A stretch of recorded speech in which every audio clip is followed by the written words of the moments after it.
article there are two things mentioned: collective honor and dignity. So we'll first try to understand these two terms separately. What do these two mean? What does honor mean? What does dignity mean? And then we'll try to make sense of this article. So for that, let's come to first, what does dignity mean? So dignity, first I'll tell you the overall framework, and then we'll see how do we put it in words. So far as dignity is concerned, it has two subtypes: human dignity and moral dignity. Human dignity is what you have because you are human. Moral dignity is what you have because you behave in a certain way, in a virtuous way, which is morally considered good. So after having understood this, basic definition of ba- basic definition of dignity goes like, it's the state of being worthy of honor and respect. So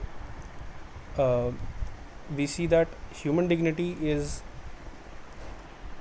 the sense of inherent worth because you're human, and moral dignity is because of behavior or a result of a virtuous life. Then up we'll try to see how do different philosophers define it. And so why do humans have dignity? That's the first basic question. Plato and Aristotle say human beings have the capacity to progress and do some spiritual activities. He's thoughtful and reflectious and all these things. And then there is this argument that we have capacity to reason, and which means we can have a virtuous life, which means we can have moral dignity. So this is the basic of why we have moral dignity and why do we have human dignity. Others say it with the reason of free will. Whatever happens, you may choose to use intellect, which is again reason, and act on your free will, and because you can do all this, you will act in a moral manner and you'll have moral dignity. Again, Renaissance calls for humanism, which also emphasizes the fact that you're free to choose good and evil and develop the capacities that they're not endowed with, जो by birth नहीं है. Similar reasoning is done by Kant, in which he says the capacity for autonomous self-legislation. You can regulate your behavior and regulate yourself. And then the categorical imperative of Kant is very famous, which says there is only one categorical imperative, that you should behave with everybody as if you would like to be behaved with yourself. So Kant concludes that there is only one categorical imperative and it should be treated as an end, that this principle that you should behave with everybody as you would like to be behaved is used as an end. And another interesting idea is that dignity is opposite to the price, because price is anything you can measure, but dignity is invaluable. You can't measure it, and you can't value it per se. It's invaluable. Then Chinese philosopher says that we are not innately good, but we can become good. So there is sort of work that needs to be done, and this is the basis of dignity. And again, the Islamic tradition also emphasizes the same, that even if you do not believe in Islam, but you share the human condition, and hence you have dignity. Now that we have understood what individual dignity means, we are ready to see what honor means. Honor is basically positive regards toward a person so as to support or accept him. So we see that a violation of collective honor, तो इसमें will go by this framework.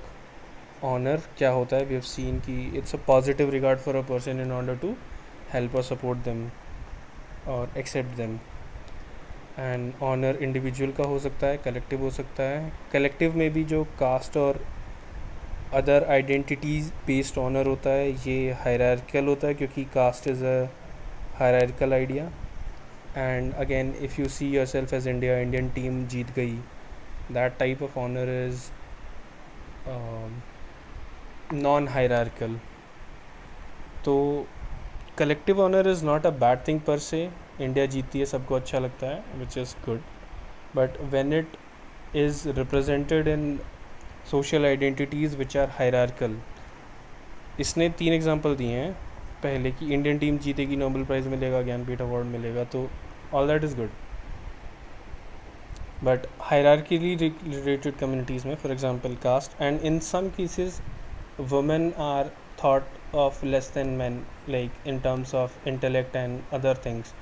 So the societies which believe such instances are also uh, restricting women with respect to what they can or cannot do.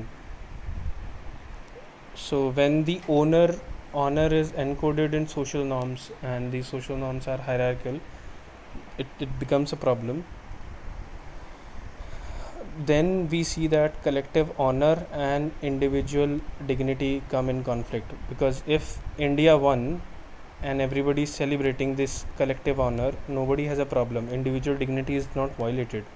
Individual dignity is violated when we see that collective honor is hierarchical and there is angle of caste or there is angle of gender, and these two things are hampering individual dignity. So that's when it becomes a problem. So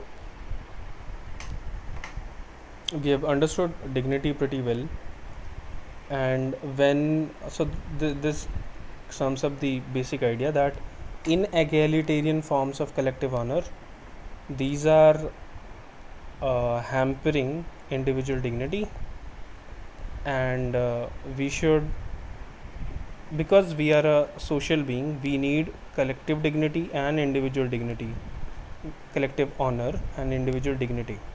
We need both. So the only way to reconcile them is to have collective honor in non hierarchical honor. For example, Nobel Prize mila, India jeeta and all that.